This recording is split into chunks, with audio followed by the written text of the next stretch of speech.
तर मित्रांनो, मालिकेच्या 28 मेच्या एपिसोडमध्ये मस्त ट्विस्ट बघायला मिळतोय. आणि ट्विस्ट असं असणार आहे की सिंचनाचं अफेअर आहे हे भावनाला कळतं. भावना सिंचनाला समजवायला येते. सिंचना भर रस्त्यात तमाशा सुरू करते.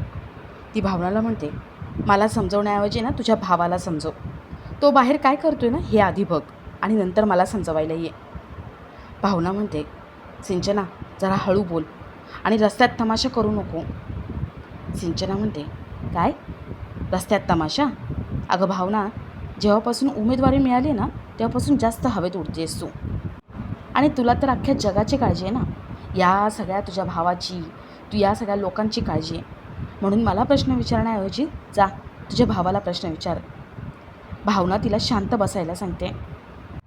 सिंचना म्हणते, तुला उमेदवारी मिळाली म्हणून तुला तुझ्या इमेजची पडली आहे ना, इथे कशाला आली आहेस मग माझ्याशी बोलायला? सिंचना भावनाला ढकलून देते. भावनाचा पाय एका दगडाखाली अडखळतो आणि ती पडणार असते. तर इथे लक्ष्मी निवासच्या घरी लक्ष्मीचा भाऊ येतो. लक्ष्मी एवढ्या वर्षानंतर पहिल्यांदा आपला भाऊ आपल्याकडे आला आहे म्हटल्यावर धावत बाहेर येते. ती भावाला म्हणते, दादा तू इथे?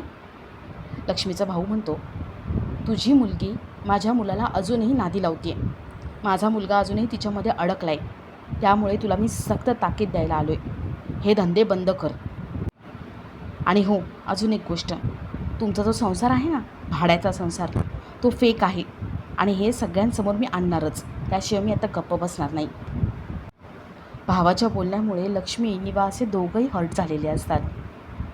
आता लक्ष्मी निवास जानूशी या विषयावर कसं बोलतील आणि जानू तिला होणारा छळ सगळा सांगेल का, हे बघणंही तेवढंच इंटरेस्टिंग असेल. तर या सगळ्याची सुरुवात अशी होती की भावना सिद्धू चाळीतल्या बायकांचा प्रॉब्लेम जाणून घेतात आणि त्यांना त्यावर एकच मार्ग सुचतो, तो म्हणजे दारूची दुकानं बंद करायची. भावना चाळीच्या आसपास असलेली दारूची दुकानं बंद करते.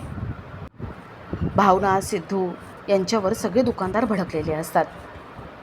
सगळे दुकानदार भावनाला धमकावतात, भावनाला जीवाची धमकी देतात. पण भावना सिद्धू कोणालाही घाबरत नाहीत. चाळीतल्या सगळ्या बायका भावनाचा जय जयकार करतात.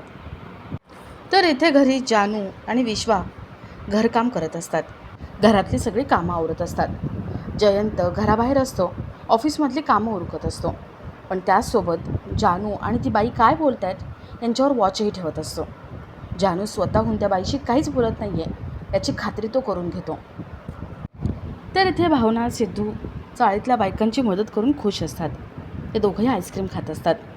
सिद्धू भावनासाठी अजून एक आईस्क्रीम आणायला जातो आणि भावना रस्त्यावरच उभी असते. तेवढ्यात ते दारूचे दुकानदार तिथे येतात. ते भावनाला म्हणतात, तू आमचं दारूचं दुकान बंद केलंस ना, आमची दारू वाया गेली. आता ही दारू आम्ही तुझ्या अंगावर फेकणार. ते दुकानदार भावनाच्या अंगावर दारू टाकून तिथून निघून जात असतात. भावना मोठमोठ्याने सिद्धूला आवाज देते आणि बोलवून घेते. सिद्धू तो सगळा प्रकार बघतो आणि त्या दुकानदाराला पकडतो. तो दुकानदार म्हणतो, ओ साहेब, तुम्ही दुकान बंद केलं होतं माझं, पण आता माझ्यासमोर पण प्रश्न उभा राहिला आहे. आता मी काय करायचं? कोणता धंदा करायचा? कसे पैसे कमवायचे? मुलाबाळांचं पोट कसं भरायचं तुम्ही सांगा ना. सिद्धू त्या दुकानदाराला भावनाची माफी मागायला सांगतो आणि त्या माणसाचा प्रॉब्लेमसुद्धा सॉल्व्ह करायचं ठरवतो. भावना सिद्धू घरी जातात. तर इथे विश्वाच्या वडिलांना विश्वाचा डाऊट आलेला असतो. ते विश्वाची चौकशी करण्यासाठी एका डिटेक्टिव्हला फोन लावून सांगतात आणि विश्वा कुठे जातो, काय करतो, दिवसभर कुठल्या कामात बिझी असतो याची माहिती काढायला लावतात.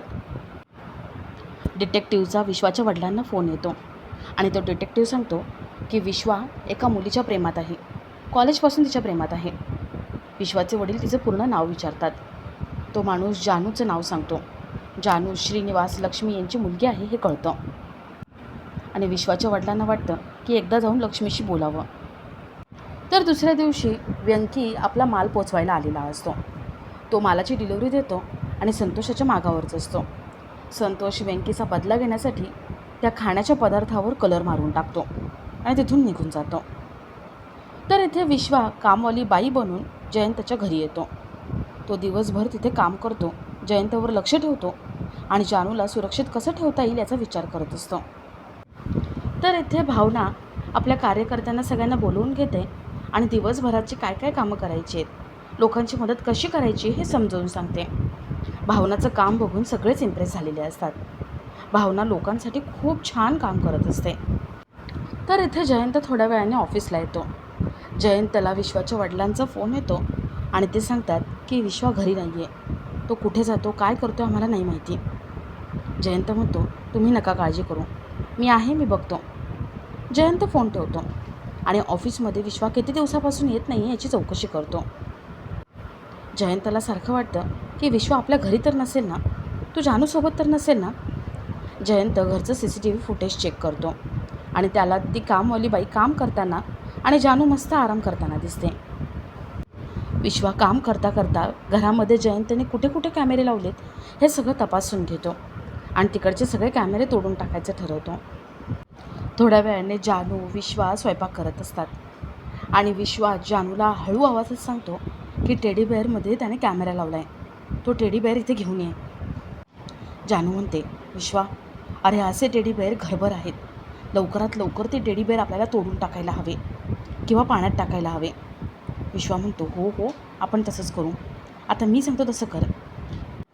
विश्वा जानूला टेडी बेअर घेऊन यायला सांगतो. जानू किचनमधला टेडी बेअर घेते. जयंत इथे CCTV फुटेज बघत असतो. जानू म्हणते, अहो किती छान आहे हा टेडी बेअर. विश्वा म्हणतो, हो खूप छान आहे, पण धूळ पण फार बसली आहे. जानू म्हणते, हो ना, आमच्याकडे खूप टेडी बेअर आहेत आणि सगळ्यावर धूळ बसली आहे. मला असं वाटतं की हे टेडी बेअर आपण धुवून काढले पाहिजे. विश्वाला जानूची ही आयडिया आवडते आणि दोघंही टेडी बेअर धुवायला घेतात. इथे जयंत हे सगळं बघत असतो, त्याचा जीव वर खाली होत असतो. तर इथे हरीचं अफेअर आहे असं सिंचनाला मनापासून वाटतं. तिला वाटतं की जर हरी बाहेर अफेअर करू शकत असेल तर मी काय नाही करायचं. सिंचना आपल्या बॉससोबत अफेअर सुरू करते आणि मनाला येईल तसं घाण वागते. तर भावनाला असं वाटत असतं की सिंचना हरी एकमेकांपासून वेगळे राहत आहेत. सिंचनाला वाईट वाटत असेल. भावना सिंचनाशी बोलायचं ठरवते, पण सिंचना आपला हेकेखोरपणा अजिबात सोडत नाही. सिंचना भावनाला म्हणते, भावना तुझ्या भावाचं अफेअर आहे बाहेर. आत्तापर्यंत तो मनाला येईल तसंच वागतोय आणि मला हे अजिबात पटत नाही आहे. त्यामुळे आता मी त्याच्याजवळ अजिबात येणार नाही. जर तो अफेअर करू शकतो तर मी पण अफेअर करणार. भावना सिंचनाला म्हणते, सिंचना अगं तो चुकीचं वागला म्हणून तू चुकीचं वागू नकोस. तुमच्या दोघांमध्ये कम्युनिकेशन गॅप आहे. तुम्ही दोघं एकदा बसा, बोला आणि तुमच्यामधले सगळे प्रश्न सोडवा. भावना समजावते, पण सिंचनाच्या डोक्यात काही उजेड पडत नाही. तर इथे जानू विश्वा घरातले सगळे टेडी बेअर धुवून काढत असतात. जयंतचा जीव इथे वर खाली होत असतो. जयंत जानूला हे सगळं करण्यापासून थांबवण्यासाठी व्हिडिओ कॉल लावतो, पण जानू काही फोन उचलत नाही. जयंत पुन्हा पुन्हा फोन ट्राय करत असतो. जयंतची खूप चिडचिड होते. तर इथे जानू विश्वा मस्त मजा घेत ते टेडी बेअर धुतात. जयंतने जे CCTV कॅमेरे बसवले आहेत ते सगळे फेल होऊन जातात, ते सगळे खराब होतात आणि इथे जयंत स्वतःवर चिडचिड करत रागराग करत हात आपटत असतो. आणि आपला आजचा हा भाग इथेच संपतो.